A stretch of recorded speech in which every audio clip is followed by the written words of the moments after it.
চাওক যোৱাকালি মুখ্যমন্ত্ৰী কেবিনেটত যি এক অদ্ভুত সিদ্ধান্ত গ্ৰহণ কৰিছে আৰু মুখ্যমন্ত্ৰীৰ সিদ্ধান্তৰ পিছত গম পোৱা গৈছে যে অসমৰ গৃহ বিভাগ সম্পূৰ্ণৰূপে ব্যৰ্থ হৈছে অসমৰ নাগৰিকক মুখ্যমন্ত্ৰীয়ে নিৰাপত্তা দিয়াত ব্যৰ্থ হৈছে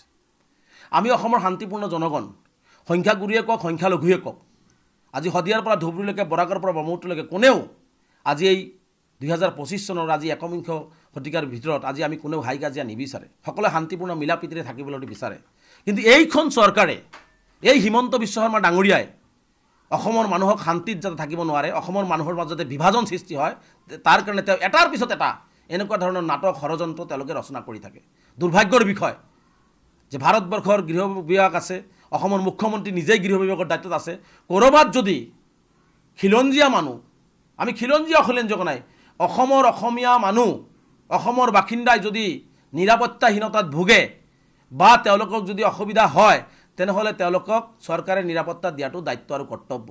কিন্তু যি সময়ত চৰকাৰে মানুহৰ হাতত কলম তুলি দিব লাগে যি সময়ত মানুহৰ হাতত মানুহৰ হৈ কাম কৰাৰ কথা উঠাই দিব লাগে যি সময়ত মানুহে অৰ্থনৈতিকভাৱে মানুহখিনিক আগুৱাই লৈ যোৱাৰ কথা ক'ব লাগে যি সময়ত মানুহে শান্তি সম্প্ৰীতি মিলা প্ৰীতিৰে অসমখন আগুৱাই লৈ যোৱাৰ কথা ক'ব লাগে সেই সময়ত মানুহক তেওঁ অস্ত্ৰ তুলি দিব কোৱা কথাটো মই ভাবোঁ যে ভাৰতবৰ্ষৰ ইতিহাসত এইজনে মুখ্যমন্ত্ৰী যি দুৰ্ভাগ্যজনক বক্তব্য দিছে নিজৰ বিফলতাটোক নিজেই স্বীকাৰ কৰিছে গতিকে আমি মুখ্যমন্ত্ৰী ডাঙৰীয়াক আহ্বান জনাইছোঁ যে আমি হিন্দু মুছলমান কথা আমি সকলোৱে শান্তিত আছোঁ সকলোৱে শান্তি বিচাৰে যদি ক'ৰবাত কিবা অসুবিধা হৈছে তেনেহ'লে থানা বঢ়াই দিয়ক পুলিচ বঢ়াই দিয়ক আৰ্মি কেম্প দিয়ক CRPF কেম্প দিয়ক তেতিয়া গৃহ বিভাগ শক্তিশালী হৈ আছে বুলি ভাবিম আমি আপুনি সেইবোৰ নকৰি হাতে হাতে মানুহৰ মৰণাস্ত্ৰ দি পেলাই আকৌ কিছুমান ঠাই বিশেষ উল্লেখ কৰি এনেকুৱা ঠাইবিলাকত কি ঘটনা হ'ল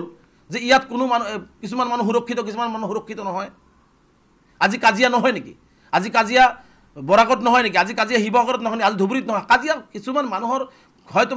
মানৱ সমাজত কাজিয়া পাতি সৰু সুৰা ঘটনা পৰিঘটনা থাকে তাৰ কাৰণে কণ্ট্ৰল কৰিবৰ কাৰণে গৃহ বিভাগ ল এণ্ড অৰ্ডাৰ চিটুৱেশ্যন কৰিবৰ কাৰণে পুলিচ গতিকে পুলিচৰ জৰিয়তেই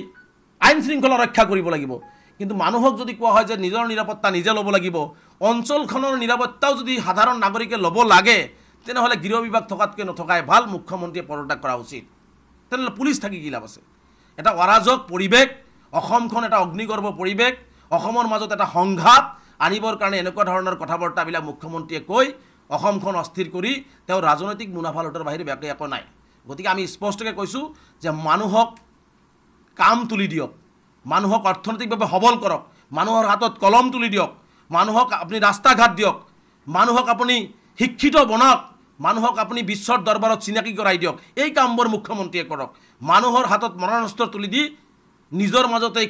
খোৱা কাজিয়া কৰি নিজৰ মাজতেই মানুহখিনিক এটা অস্থিৰ পৰিৱেশলৈ ঠেলি নিদিবৰ কাৰণে শান্তিপূৰ্ণ এটা পৰিৱেশ আছে সেই পৰিৱেশটো অশান্তি নকৰিবৰ কাৰণে মুখ্যমন্ত্ৰীক আমি স্পষ্টভাৱে দাবী উত্থাপন কৰিছোঁ আৰু মই ভাবোঁ এইজনেই মুখ্যমন্ত্ৰী ইতিহাসৰ প্ৰথম যিজনেই মুখ্যমন্ত্ৰীয়ে ভাৰতবৰ্ষত যে ৰাইজক নিৰাপত্তা দিব নোৱাৰি ৰাইজক অস্ত্ৰ দিবৰ কাৰণে তেওঁ কেবিনেটৰ ডিচিশ্যন লৈছে আৰু মই ভাবোঁ যে অসমৰ কাৰণে অসমীয়া ৰাইজৰ কাৰণে এটা দুৰ্ভাগ্য আমি আশা কৰিম অসমবাসী ৰাইজে আমি সকলোৱে শান্তিত আছোঁ শান্তিপূৰ্ণভাৱে আছোঁ সমস্যা থাকিব একেলগে সমাধান কৰাৰ কাৰণে আমি একেলগে যুঁজিম কিন্তু অস্ত্ৰৰে নহয় আমি ভাতৃত্ববোধেৰে মৰমেৰ একতাৰে দলেৰেই আমি আমাৰ সমস্যাবোৰৰ সমাধান হিন্দু মুছলমান নহয় শংকৰদেৱ গুৰুজনা মাধৱদেৱ গুৰুজনা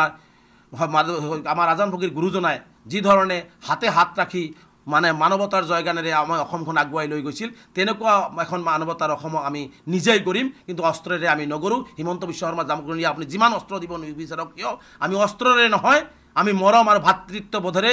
আমাৰ সভ্যতা সংস্কৃতিৰে আমি আমাৰ সমাজখন শুদ্ধভাৱে গঢ় লৈ আগবাঢ়ি যাম হিমন্ত বিশ্ব শৰ্মা ডাঙৰীয়াৰ এই কুচক্ৰান্তত অসমবাসী ৰাইজে ভৰি নিদিব বুলি মোৰ দৃঢ় বিশ্বাস আছে